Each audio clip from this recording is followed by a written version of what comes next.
Hello and welcome to ChIPs LinkedIn Live. I'm Monica Phillips, and I'm so glad to be here today with Relani Belous.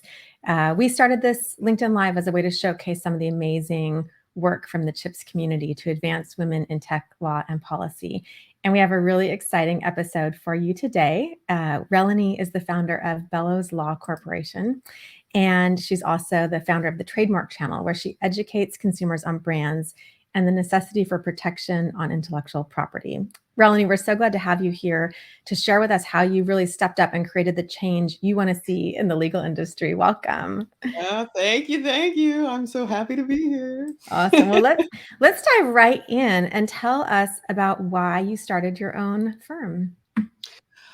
Well, I think it was maybe years in the making and its timing. I worked for many years in-house, I think making other people money. And I just decided it was time to do that. It was time to take the reins in my own hands and master my own destiny. I felt very empowered that I could do that, given my network. And it was a little, I have to say it's a little scary. I mean, I was sort of brought up to work for other people and have that mentality of not being an entrepreneur, but somehow, if you're afraid of falling, you just jump, and that's what I did. Yeah. So, yeah. Well, we were talking about this earlier. Women in law firms, women make up about 21% of equity partners. Yeah. And overall, it's about 22.5% of partners overall. And so really, I love your story because it's you stepping in to make that change, to create your firm, to hire the people, to decide how it's going to work. Yeah, and I work with a lot of women, women run firms, and I try to do that, and it's not just because they're women. I mean, they're strong women who know what they're doing, and I've worked in the media and entertainment space, and you don't have to be in the dark to know what's gone on in that business, and a lot of that has come to light over time, and it was a very and I mean it still is a very I think male dominated industry, but you either can you can complain or you just lead your own path, and that's really the essence of what a lot of people are doing, and that's why I love brands, because you do have a creator economy. A lot of them are women, and they're saying no to the studio. I own my content.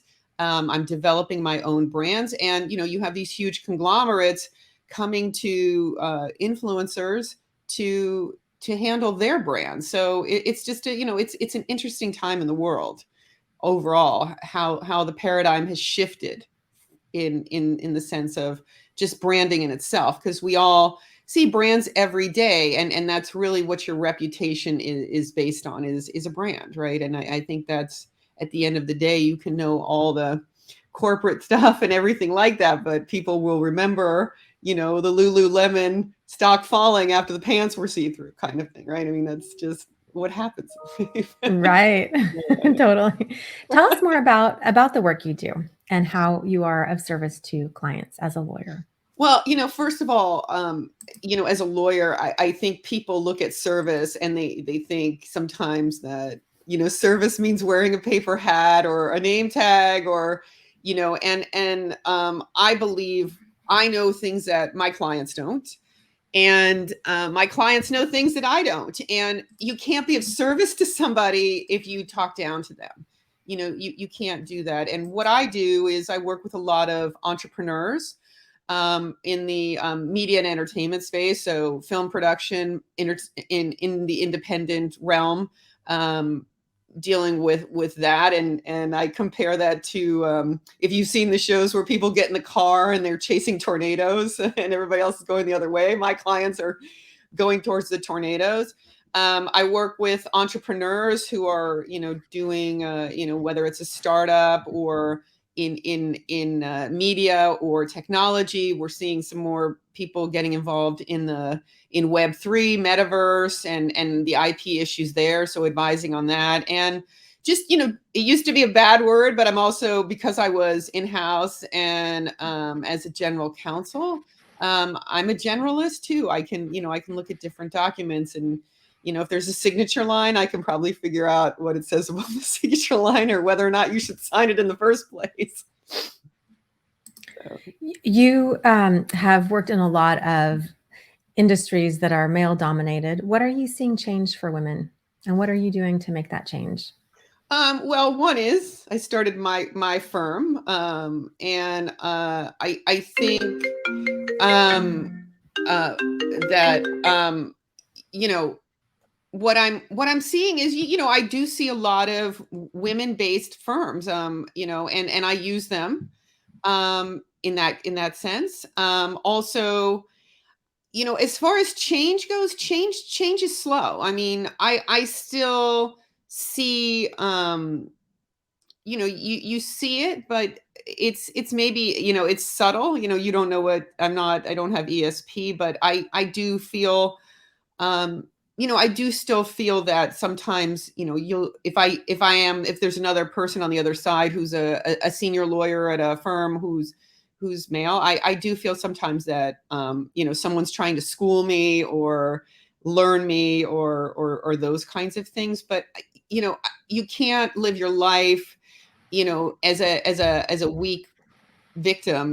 That's not going to get anybody anywhere. I think the only way is to clear the path and show, by example. And also, it's the same thing, if you don't want to support certain companies, you don't buy their products, or those kinds of Yes. things. Those Mm, have a much better effect, and are a better use of your time, by putting the positivity out in the world, and in versus embracing that toxic, and giving, and I call it renting space. I don't need to rent space. Those people are, going to bed at night and thinking about their things. They're not worried about, whatever that is. And I can only, I can do what I can do. And I hope that people pay it forward, and that kind of thing. So that's the way I think about it. so awesome. And money matters a lot, and getting paid and making sure that we are paying other women, and looking out and saying, like, this is, that we're not undermining someone because of gender. What does it take to start a law firm? And did you have that? It feels like you have a ton of confidence, or just like you just didn't care and you were like, this is what I'm going to do. Tell us about that journey a little bit. Yeah, I think, I came to a point in my life where, I was thinking about, when the last my last incarnation stopped. I thought a lot about what I would do, and I started to look, and I think I thought to myself, in part, even though I'm very networked, you're talking to somebody in HR, and you're thinking, well, am I going to let somebody who's, 20 years old interpret my career, or determine my destiny? And, it's tough. What I decided to do, I was never very entrepreneurial. I mean, I worked for other people, and the joke is, the only time you start at the top is when you're digging a hole. So, you have to build up. And, for many years. And, it's just like people at the Olympics, right? They're winning the gold, and you're seeing them, in victory, but you're not seeing the years of practice, and injuries, and falling, and those kinds of things. You're seeing that one moment in time, but what led up to that moment, took a lot. You build up a callus over time, and that's sort of what I did. I always was very conscientious about maintaining relationships. I tried not to do deals where, you're like, oh yeah, I got him, because, then everybody's in breach the next day. So, I built on that network, and people were very supportive. The people I knew, the people that I had done business with in the past, and my colleagues were, this is you. You know, I've been telling you for years to do it. I've had friends who are like, I can't believe you didn't do this sooner. So I just jumped. Like I said, I did that, and that's how it happened. You know, I think part of it is I look back and go, what did I do? And I think the one thing I did do is I shifted how I thought about things. And once you do that, the universe opens up for you. What was the shift?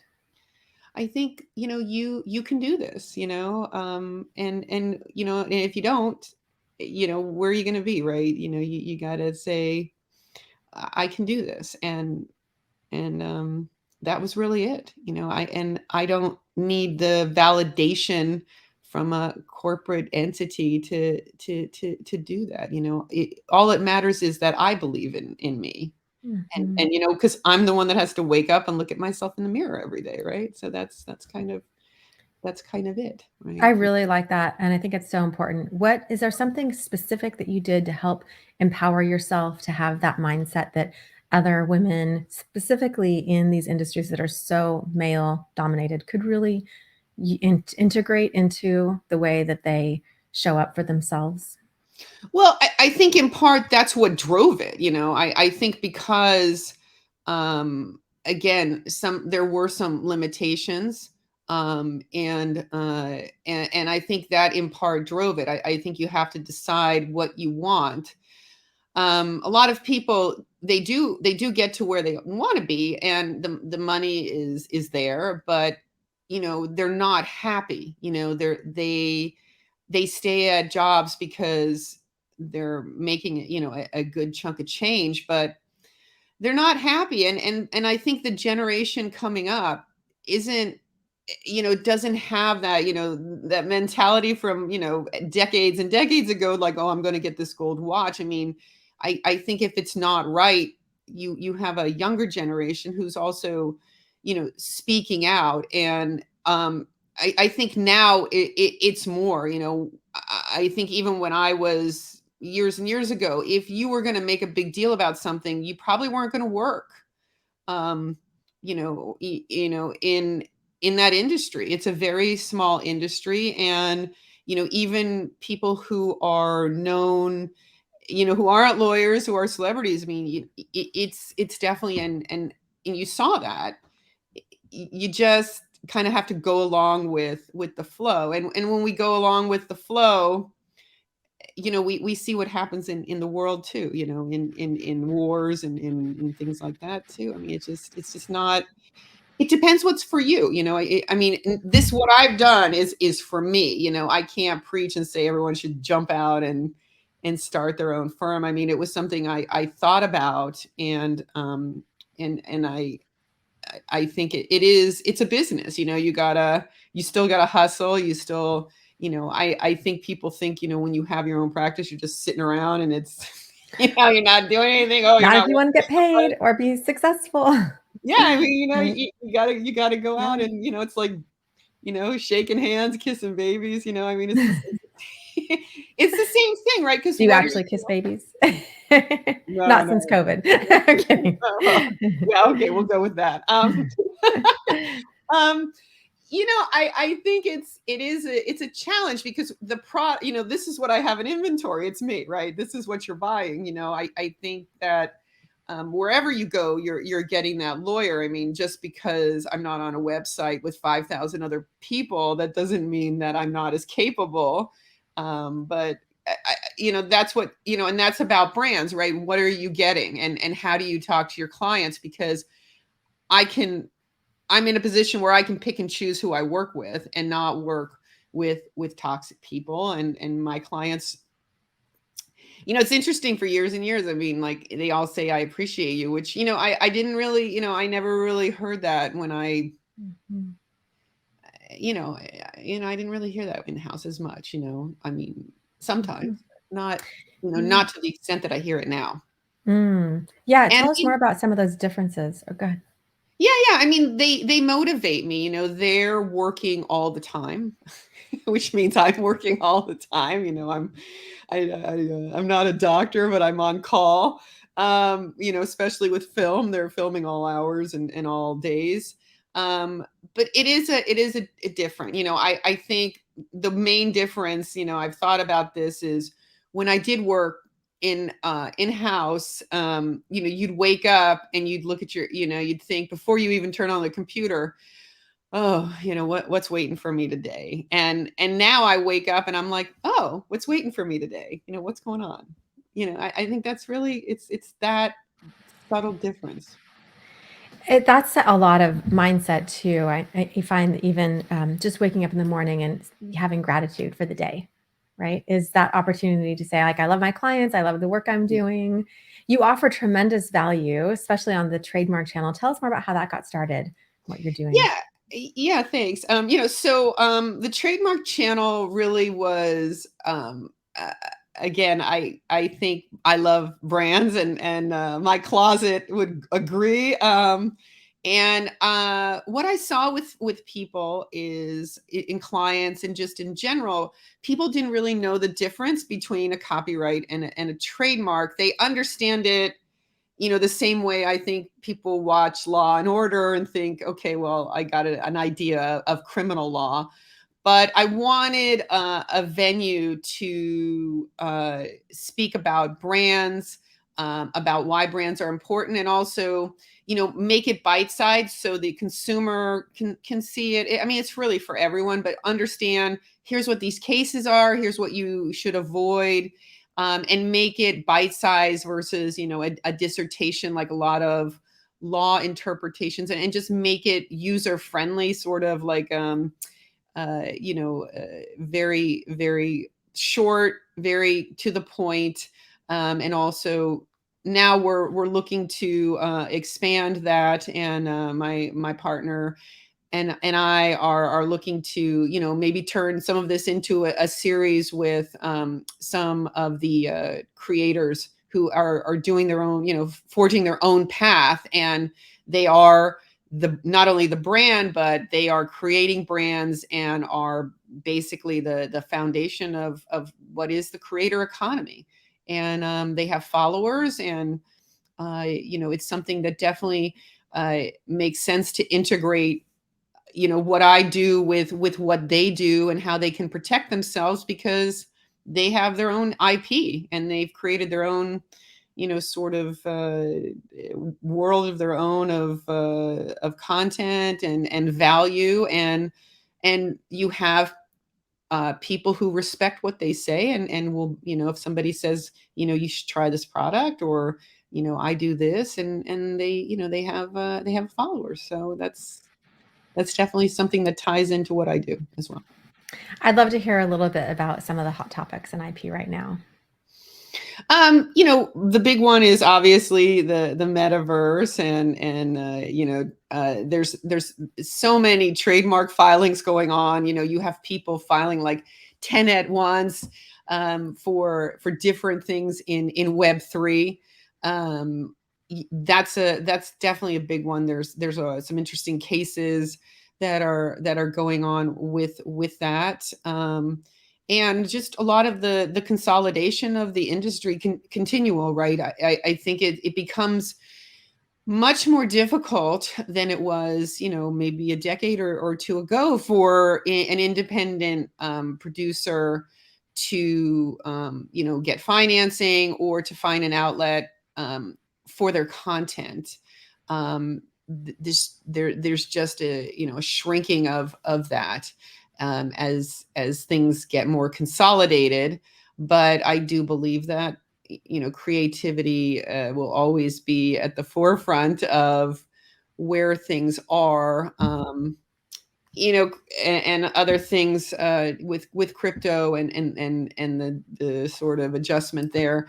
All those things are sort of playing into what's there right now. But if people are talking about Web3, but I don't think it's quite there yet. I think it's sort of, where the internet was when, I think Bill Gates was on a talk show trying to explain, what the internet was. And, I think the host was saying, hey, I have the radio. Why do I need to get my scores on the internet, right? Well, this is really important to me. In the 90s, if you can believe it, I went to a conference and someone was demonstrating the technology that allowed the the use of the internet and the web to be um, for all abilities. And there was someone who was paraplegic who was able to control everything with one finger. And it was really cool technology. And now we have a lot of this because they've reached this consumer status with Siri and all of these interactive devices, right? And so I think a lot about this in the DEIB realm, right? How are we integrating diversity and inclusion across Web3, the metaverse, AI, and how is that showing up for you specifically as a woman-owned firm and the Trademark channel? How do you bring that into some of these conversations? Well, I think part of it is you have to be, I hate to use that dated word, authentic. I think you integrate it by example. I think if somebody sees, hey, you know what, here's a woman who took it upon herself to start a firm and do that against, it's not the easiest thing to do that. That's one thing. I personally, like I said, I work with a lot of women run firms who supplement what I do or work with me. And I work with them, one, because, they do a good job. They happen to be women, but I think I try to work with like-minded people. And when you work with like-minded people, you learn something, they learn something, and that sort of gets the things forward. The Trademark channel, like I said, we're working in particular on something which should come to fruition soon. Where and one of these are two ladies that are forging ahead and have huge followings on social media. And we're going to work to try to develop a series with them about how they've built their brand and how they've taken it in their own hands to build their brands and talk about how we can protect that and things like that. And I think that when you see that, it's a relatable story. And it also, it's not something where, in the old days, if you wanted to have a business, right, you got to get a business license and you got to find a place to do it. I mean, there's so much freedom to be able to do what you want to do. That's the thing about life. You either find a way or you find an excuse. And once that messaging is there and people can look to something like that, then I think that's what happens. Because when you don't have something to look like at that, then you don't know it's possible. And you hear that all the time in diversity. I didn't see anyone else who looked like me on TV. I went into a meeting and I was this. I didn't have a woman mentor who was willing to take me under her wing. So those things weren't there. And so if you don't know it's there, it's like the tree falling in the forest, right? Did it make a sound? I don't know. It wasn't there. It's a really important message. And we talked about this earlier. The power to ask is one part, right? The power to lean in and to take advantage of how you want to shape your career. I completely agree, right? It takes courage. You could make a lot of excuses or not do it, but it takes courage to actually show up and try. And we also talked about all the men who have helped us, right, at different points in our career. And that's still necessary. In fact, even more so, right? We still need men get help every day and they act like they did it all on their own, right? But women need to allow that and men need to step up and do it without thinking about whether it's the right thing to do, but to jump in and to help women lead.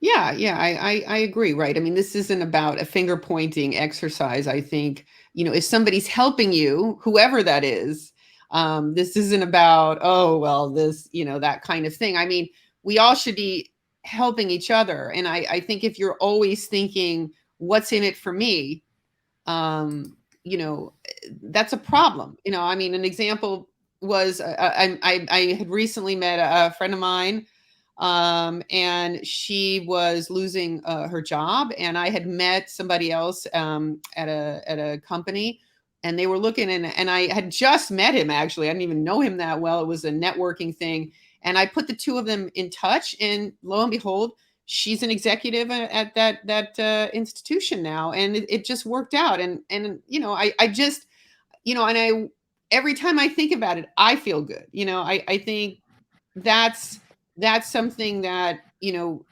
can just do in life, and kindness is free. It's not about always what what somebody can do for you, but I think it's also, we have to realize, also as women, that we have to help each other, because at the end of the day, the net is going to be positive, um, in that capacity too.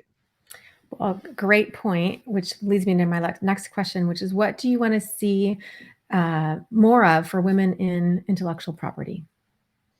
Well, how can we help continue to increase and expand access and opportunities? Yeah, I think, look, I think part of it is, how you market your product, and what your brand stands for. I mean, we all know the difference between, walking into different levels of stores, right? I mean, when I walk into, a Costco, I know what that brand is, or I walk into, Neiman Marcus, I know what that brand is, but I also think your brand has to speak to who that customer is. Not only that, but also, are you including everyone in that? And you're starting to see that. I mean, they're getting more. You see it in advertisements now. Brands are doing that, but I think it's got to be done in a way where it doesn't look like they're just checking a box. It's got to be, something that's integrated into the mindset, and that takes time. I think especially if you're a consumer of a brand, when that brand is not authentic. But I think doing that by example, and also, a lot of the if you want those influencers, they will say, I'm not going to do this or that, or if it doesn't speak true. So I think it is, you gotta, stick to who your what your principles are, and put it out there. So well aligned with the work you do. I love that. Yeah, and I mean, and that's what I try to do. I try to work with people, and align that, and help them, you know keep that in content. And I've worked with all types of filmmakers, and things like that, and they definitely reflect that in their work, because they Mhm. are creative people. They don't creative people aren't sitting down going, oh, you know what, we have this and this. I think they just, create. Well, I work with some really fun clients, and I know how much you love brands. What's your favorite part of your job, the work that you do? I think that my favorite part of my job, and I joke sometimes, sometimes I plan the divorce on the first date. But my favorite job, I think, is just knowing that, I had some contribution to somebody's, success, or I may have just shifted just something in their world, and so they could get to the next level. And uh, you know, the fact that clients say to me, I trust you, is a very big deal. And I think, to me, it's just it's that kind of satisfaction, because it's something that I'm controlling the script. And I think that's really, it's more of a intangible, but it really is.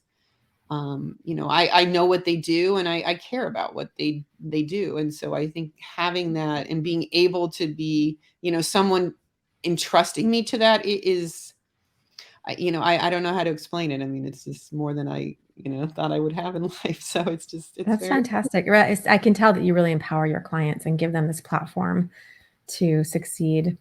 Final question, how did you discover ChIPs? I know it went by so quickly. I did. No, I actually, a friend of mine suggested it, and I've been going to the meetings, and things like that. And especially with the IP and chips, it's it's definitely appealing to me. And I think, just even from the start, it was a very unique organization. It wasn't like others.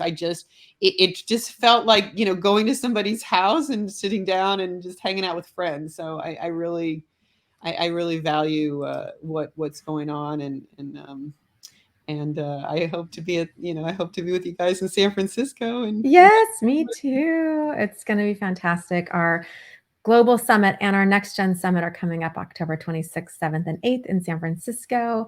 And Relani, it's been such a pleasure to have you on. I really love the work that you're doing. I'm so glad to have you be part of the ChIPs community. Join us here next week. We have special guest Elaine Spector, partner at Harity, and Harity talking about the patent pathways and the work that she's doing to diversify the patent bar. Which has even fewer women and fewer women of color, especially. So really love that we have this community of women like you, Relani, who are leading by example, showing others the way. I loved all the examples you gave us of confidence and how to do it. So well, Monica, fantastic. Thank you. I've enjoyed it, and appreciate the time. Thanks again. All right.